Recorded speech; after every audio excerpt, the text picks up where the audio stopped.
When you choose a shape on your slide, you can see a new tab will be added here and its name is Shape Format. I can open this tab to change the format of my shape. For example, I want to change its style or change its 3D effect, shadow, glow, and other options. I want to change its 3D effect.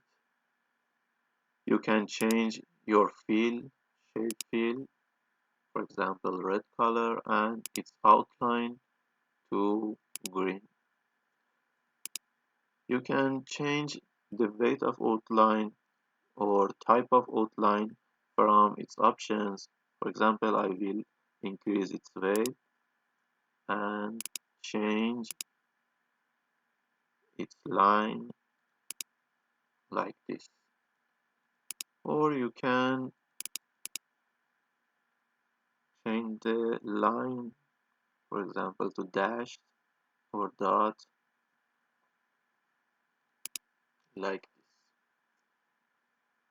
this. This is shape styles you can change to have new styles on your shapes in the slide.